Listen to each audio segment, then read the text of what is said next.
Here with head coach Hue Jackson. And Hue, here you are, returning to the Combine as a head coach. What does this event mean to you? It's tiring, but it's also exciting. It's a chance to really have an opportunity to talk about our football team, our coaches, Jimmy and Dee Haslam, Sashi and Paul, and it's really an opportunity for me to get out there, exactly what I think is happening with our football team, with our organization, which I think has been tremendous with the month and a half that I've been there. I know we've had all the football people in the office the last couple of weeks. How's it been working with Sashi, and how is that relationship kind of evolving as you head into the Combine? Sashi is amazing to me. Him and Paul and Andrew as well. You know, I knew those guys were very bright, strategic thinkers, but on top of that, they're willing to do and use whatever resources that we have to get our football team better. And I think you have to have that mindset as we move through this process. All right, you come in here and everybody's talking quarterback for the Browns, and we know the Browns haven't had a quarterback. When you are at the Combine, because you can watch tape, but what is it at the Combine specifically are you looking for in these quarterbacks when they're out there? Well, I'm looking at everything. You know, obviously we have the formal meeting with them, but obviously on the field to watch them compete with players that they really don't know. Maybe they know of, but don't know. It's not their own receivers. Sure. In an environment that's kind of foreign to them, where this is a pressure-packed environment for them. You know, I'm sure there's a lot of anxiety, and you're going to see if a guy can have poise, and if a guy can handle this opportunity extremely well, and that gives you kind of what he's got inside of him a little bit. Do you like that the top guys came out and said we're throwing at the Combine this year? I sure do. And to me, I mean, why would you not? Right. I mean, I know it's been a lot of guys in the past that haven't. I've never understood that.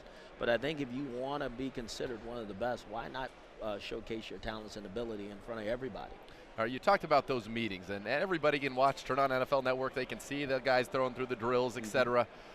Those meetings, how long, how much time do you have with each player? And without giving away the secrets, what are you trying to get out of those meetings? You know, you get 15 minutes, and we really have a process that we go through of asking very detailed questions about things that we need to know and want to know, and see if players can be very upfront and honest. You know, you're really looking for a guy to come in and be who he is and be very honest with you and forthcoming about any information that we may have that we need to get a little bit more clarification about, and see if a guy can really come and move the room. You know, because if he can, he probably can move your football team.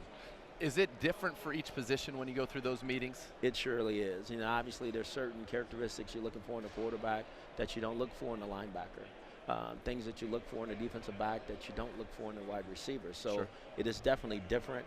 But again, a credit to Andrew and his staff. You know, we have some very detailed questions that we're going to ask to make sure that we get some answers. For you, because I know this is a process that you're working with Andrew and Sashi and Paul, et cetera, but for you, when you evaluate a quarterback specifically, let's say that there's 100% out there, how much of your evaluation is based on their tape? How much of it is your time with them one-on-one? And how much is it what you see out here at the Combine? I think it's, I'm being very honest, I do put some weight into the Combine.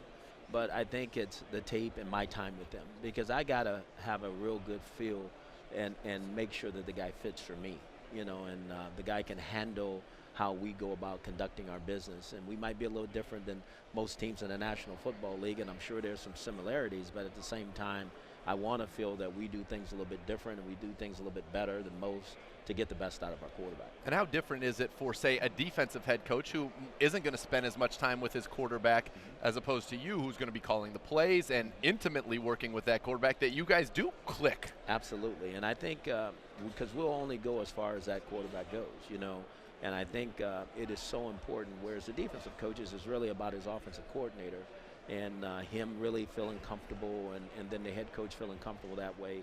With me, it's really about me feeling comfortable, along with the coordinator and along with our organization, because at the end of the day, Jimmy and Dee are going to sign off on whoever this player is and say this is who's going to lead our organization, because this guy will become the face of the Cleveland Browns.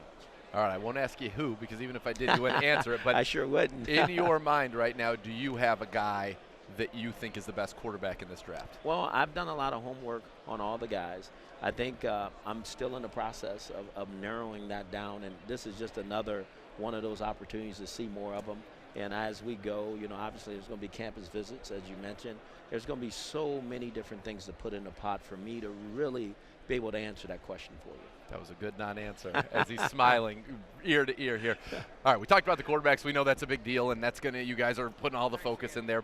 But let's talk about the other things. What positions do you think you can learn the most about at the Combine? I think obviously the skill positions, because you'll get to see guys run and catch and jump and broad jump. I think all those things are very important to show explosiveness. And to me, if a guy can run, he can run, whether it's the Combine or whether it's outside of here. So you'll get a chance to see that. The linemen, I think you really need to see the videotape, but you do get to see their body structure and how if the guy's initial quickness is good or not, because they do some drills here that I think that really help. Obviously, when you look over on the defensive side of the ball, looking at the tenacity of the defensive line of guys as they run the hoops and do those particular things, and if the guy's hips are loose enough to be able to do those things. So there's always some valuable information you can get, but at the same time, I'm really about show me on videotape guy, and because I think what you see is what you get. And if you can see it, a guy do it on videotape, he's probably going to do it up here at this level and hopefully do it better. And again, that's what I talk about with our staff, because our job once we get them is to get them better, is to create an environment so these guys can become better football players than what they were when we got them. You said something interesting earlier that I want to go back to about the Combine. It's that they're with unfamiliar players. They're competing directly head-to-head. Like, I'm going to make this throw, you make this throw for the quarterbacks. Is that why you like this environment maybe more than a pro day? Now, I know you said you're going to go to the pro days, and absolutely you should, but do you like that aspect of it? I certainly do, because I think if a guy can adjust and show that he can make, this is like making in-game adjustments, because you're here, like you said, with people you don't know. And you might have to walk out there as a quarterback for the Cleveland Browns for the first time with guys you don't know. And you're going to be expected to play and play well. So this is another opportunity for me to evaluate that piece of it and see if a guy can really handle doing things at a high level and do them well. We talked about the physique. You get an opportunity to look at that, and we heard Jameis Winston say, man, I went to the Pro Bowl, and all these guys have these great bodies. I need to get myself in shape. How much does that matter? Because we've seen the guys that look like Adonises, looks like Tarzan, plays like Jane, but at the same time, how important is that? It is important, because you want a guy that's fit, you want a guy that can play the position and look the part. Sure. But it's not the most important part. I think you know that. I mean, I'm not as fit neither. So I think what's important is that the players are the best they can be, and that they're willing to work at it. And obviously we have a strength staff in place that's going to be a valuable to that particular player as he matriculates on in our program. What's been the biggest surprise to you since taking over as the head coach of the Cleveland Browns? I don't know that there's been a surprise. I think what I've really come to really respect and love is just all the support of the people in our organization, our fans. Everywhere I've been, I don't care if it's to the store to get something to eat, people have been so great and gracious about the opportunity that I have before them, and everybody says you're the right person at the right time, and that makes you feel good. But at the same time, I know there's a lot of work to give everybody back what they said, and so we're going to set out to do that. Coach, I know you got a busy few days here, so I want to thank you very much for the time. Let you get to that, get to studying, and find that guy so you can give us that answer at some point, probably on draft day or before. But Hugh, thank you so much, and enjoy your time here in Indianapolis. Thank you for having me. Always a pleasure.